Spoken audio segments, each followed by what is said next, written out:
4 मोमबत्तियां। रात का समय था। चारों ओर घुप अंधेरा छाया हुआ था। केवल एक ही कमरा प्रकाशित था। वहां 4 मोमबत्तियां जल रही थीं। चारों मोमबत्तियां एकांत देख आपस में बातें करने लगी। पहली मोमबत्ती बोली, मैं शांति हूँ। जब मैं इस दुनिया को देखती हूँ तो बहुत दुखी होती हूँ।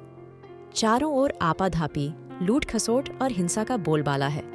ऐसे में यहाँ रहना बहुत मुश्किल है। मैं अब यहाँ और नहीं रह सकती। इतना कहकर मोमबत्ती बुझ गई। दूसरी मोमबत्ती भी अपने मन की बात कहने लगी। मैं विश्वास हूँ। मुझे लगता है कि झूठ, धोखा, फरेब, बेईमानी मेरा वजूद खत्म करते जा रहे हैं। ये जगह अब मेरे लायक नहीं रही। मैं भी जा रही हूँ। इतना कहकर दूसरी मोमबत्ती भी बुझ गई। तीसरी मोमबत्ती भी दुखी थी। वह बोली, मैं प्रेम हूँ। मैं हर किसी के लिए हर पल जल सकती हूँ, लेकिन अब किसी के पास मेरे लिए वक्त नहीं बचा। स्वार्थ और नफरत का भाव मेरा स्थान लेता जा रहा है। लोगों के मन में अपनों के प्रति भी प्रेम भावना नहीं बची। अब ये सहना मेरे बस की बात नहीं। मेरे लिए जाना ही ठीक होगा। कहकर तीसरी मोमबत्ती भी बुझ गई। तीसरी बत्ती बुझी ही थी कि कमरे में एक बालक ने प्रवेश किया।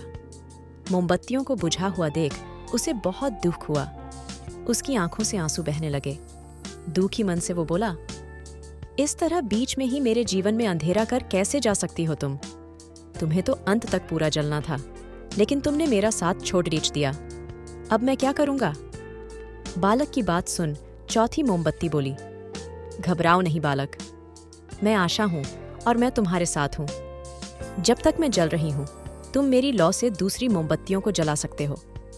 चौथी मोमबत्ती की बात सुनकर बालक का ढाढ़स बंध गया।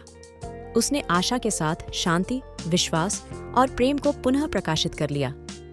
सीख जीवन में समय एक सा नहीं रहता। कभी उजाला रहता है तो कभी अंधेरा। जब जीवन में अंधकार आए, मन अशांत हो जाए, विश्वास डगमगाने लगे और दुनिया पराई लगने लगे, तब आशा का दीपक जला लेना। जब तक आशा का दीपक जलता रहेगा, जीवन में कभी अंधेरा नहीं हो सकता। आशा के बल पर जीवन में सब कुछ पाया जा सकता है। इसलिए आशा का साथ कभी न छोड़े।